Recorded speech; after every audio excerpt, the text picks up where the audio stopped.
just going to walk through, I'm going to yap through all of these points. And although it's meant to be a bit funny and it's like something that we can make a meme out of, so there are lots of producers who are actually struggling with these problems and not actually addressing them. And so I want to make this diagram so that you can actually just break out of the haze, change your behavior immediately, and then start to make progress on your music production project. So I'm just going to get into all of these points here. So I'm going to go to the average producer over here. He's got his head down. He's all depressed. He hasn't released a track in like 5 years. He's got so many unfinished projects sitting there. He's doubting himself. And one of the points here, finding his sound, this is the very first thing. And a lot of producers will use this excuse to stop them from spending 3 to 4 months or even up to a year actually focusing on one sound. And what happens when you do this, when you focus on one specific sound, even if it's not a genre that you're going to produce for the rest of your life. So for example, say you end up producing house music, but you start off producing drum and bass, you're going to learn the underlying principles that allow you to finish music.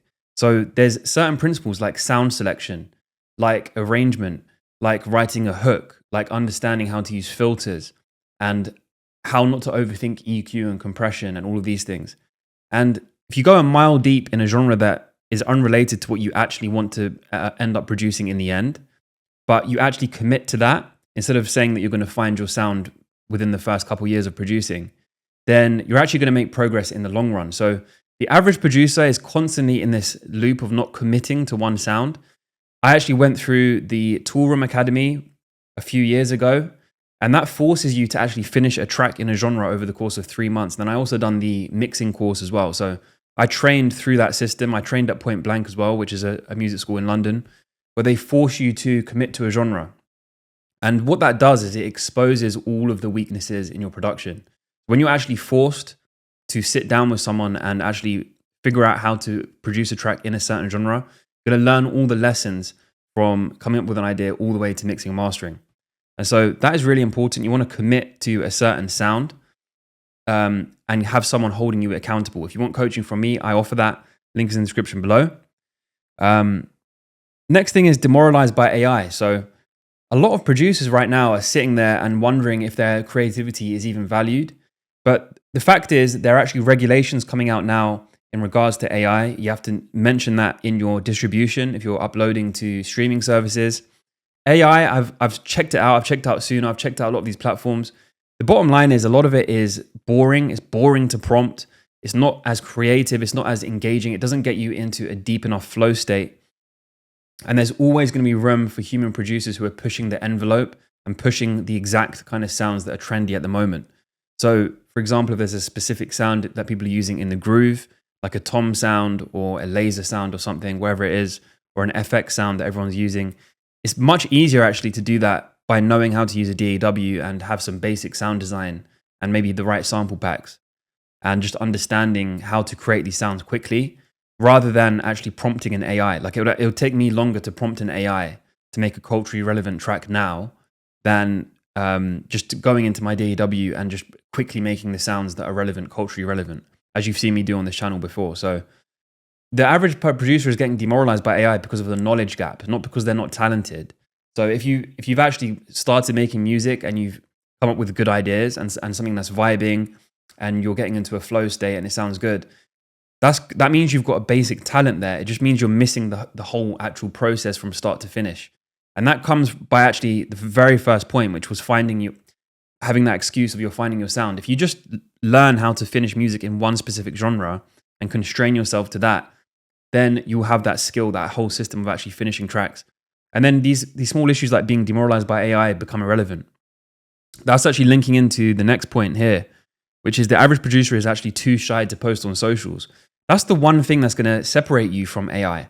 So if you actually have a human brand behind your music, that's going to be what people connect to. And so that's going to be a huge differentiator from people who are just sitting there too shy to post, or maybe they're posting faceless stuff. How are you going to DJ in front of thousands of people if you can't even post on social media? So overcoming that fear of social media is really important. Also, it's a massive network effect in your personal life. I've met so many interesting people, producers, DJs. Even you can start relationships now through social media. So it's like such a big magnifier of all of your life and just a fun thing to actually have in your life as well if you use it properly. So if you're posting regularly as a producer, you're building a brand which is interesting to friends that you meet, it's interesting to romantic partners, it's interesting to people you network with, even if you're not working as a producer. It's interesting to just kind of meet people in your city, meet people who are interested in the same thing. So why would you be too shy to post on social media? It doesn't make any sense. So there's the next thing here, knows every EQ trick, fails the car test anyway. So this is a problem with the rabbit hole of information on YouTube and social media. You can get stuck consuming loads of information. And this happened to me for many, many years, where I'll be looking at all these weird niche EQ tutorials and stuff. And it sounds really seductive and interesting, and people are really passionate about it. But these mixing engineers, a lot of the time, are just really nerdy about that. And it's not going to help you make better tracks. They're just nerds, a lot of them. And they've managed to start creating content, and they sound very persuasive because it sounds really technical. And that's not to say it's going to help you, because it probably will help you a little bit. But that's like the final 1% of finishing music. Most of it is in picking the correct sounds. And I've shown that many, many times on this channel. I'm going to continue to show that. It's actually just about picking the right sounds. The mixing is like 1%. It's a very nerdy thing to get obsessed with. You don't have to get obsessed with that. A lot of the time you're going to over-mix, you're going to over-master. Just figure out how to write your hooks and turn it into an arrangement. You don't have to nerd out about every single small trick. And because of the overthinking, you're probably going to fail the car test anyway, because you're making all these decisions, thinking the EQ and the compression and limiting and all that stuff is more important than just having a kick drum, for example, that you know translates across different monitoring environments by using drum clone. So you can just steal a kick drum that you know works in a professional track instead of EQing a kick drum in your session. There's no point doing that. It's a waste of time. It's a waste of time most of the time. So yeah, so you don't want to go down these rabbit holes too far. If you are a nerd and you like watching that stuff, then watch it for you, but don't think that's going to have a massive impact on improving your music. Next one is no production system. So by that I mean there's no strategy, there's no like game plan when you're opening your DAW. You want to have a basic game plan of like, okay, I'm going to build out my hooks. I'm going to build it around these vocal hooks. I'm going to build it in this genre. I'm going to release in this genre for the next few months. I'm going to send it out to these people. You need to have a system and a strategy. Otherwise, you're going to get lost and you're going to end up depressed like this guy. He also overthinks everything. So he's sitting there, he's overthinking every decision. He doesn't trust himself. And that also comes from going down these rabbit holes and thinking that you have lots of knowledge gaps. But a lot of the people who are producing and releasing tracks, they're not clever. They just don't overthink. That's literally it. If they're sitting there and just not overthinking, they're actually getting the reps in and then learning through taking action rather than trying to be perfect. And then by trying to be perfect, you're actually setting yourself back from learning the lessons that you need to actually learn. So you don't want to overthink. You just want to release stuff and just test it with audiences, even if they're small audiences to begin with, and then learn as you go rather than overthinking. Next one is he thinks labels reject him and he only sent 3 demos. You can't be so sensitive to rejection. You're not that important. Like no one cares who you are. So when you send an email or you post a little video on YouTube or something and no one watches it and then you get all demoralized and stuff, that's just so stupid. You need to have a long-term mindset and actually understand that you're going to get rejected probably for at least months or maybe even years before you actually figure out what truly works. If you follow this channel, I'll show you what truly works. It's up to you if you want to listen or not. You can go back to these rabbit holes with all the EQ stuff. That's just procrastination. The main thing that actually works is writing hooks, posting on social media and picking the right sounds and knowing how to arrange it. And also running ads, which I'm going to show you some of that as well. And building the social media. Once you start doing that stuff, then you'll start to see real progress. And you just want to be consistent with that. You don't want to just feel rejected one time because you made one post and then you get shy and then you stop. You don't want to do that. So you want to have some resilience and keep going. Next one is thinks ads are cheating. Everyone is running ads. When you send a record to a label and you get excited because they've signed it, wherever it is, how do you think they get people to listen to that track? They're running ads to it. So a lot of them aren't even good at running ads. And I've spent thousands of pounds on Meta, so I know how to actually get attention by running ads to various things like products or tracks and stuff like that. You could spend £3 to £5 a day and actually grow an artist project like that. I've managed to grow my project to over 5,000 monthly listeners by putting basically no effort in. I'm putting most of my effort into actually building sample packs and products for you guys here. So running ads is not cheating. You just want to learn that skill one time. I teach it in Full Stack Producer. Just learn the skill one time and then repeat the process over and over again with every track. Why would you not do that? Because otherwise no one's going to discover your music, and you're just basically relying on external people to, you're handing over control to external people. You want to have as much control in your own hands as possible. When you think all of your problems will be solved when you get signed or when you build a massive following on social media, that's not true. You want to have a more robust distribution method and strategy. And ads is one way to do that. Also building out your list, your email list, building out your network so you have DJs to send music out to. There's a lot of things that you can work on in terms of actually distributing your tracks. The last one is tries to be unique, isn't. So by that, what I mean is people get in their heads about how they have a unique sort of persona, unique identity as a person and as an artist.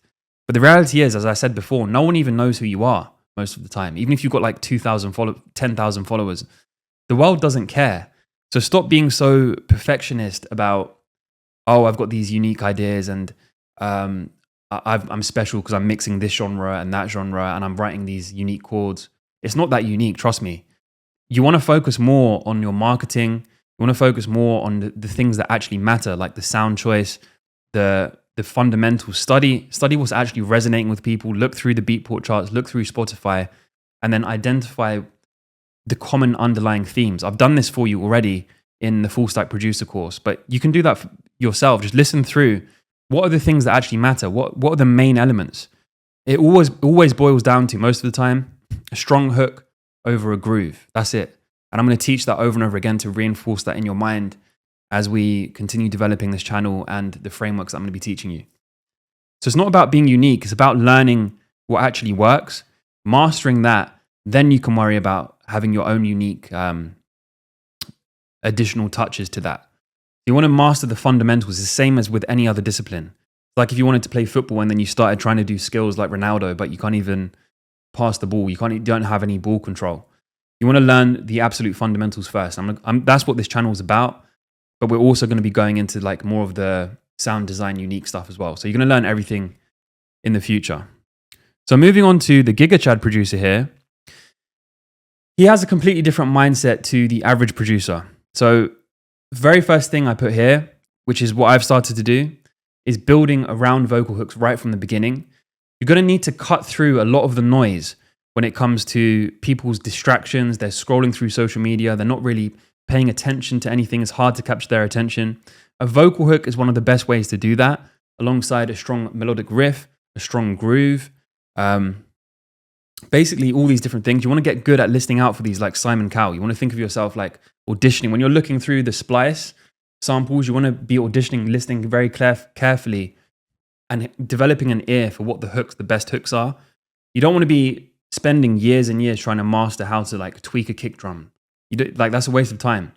You want to have the groove. You want to just understand how to build the grooves out in your genre. You want to have some reliable kick drums, reliable claps, reliable hi-hats, stuff like that. And then understand that when you're buying sample packs, that's good for fun. That's good for solving problems like percussion fills and stuff like that. But one of the highest leverage things you can do is find good vocal work. So a good producer thinks about the end point. Where's it going to end up? What's the song going to be remembered by? One of those things could be a vocal hook. The Chad producer uses references. So you have to have humility when you're producing. You have to understand that there's producers who are better than you. I always use references because I know there's lots of producers that I can learn from. You can learn from their sound choice. You can learn from their arrangement.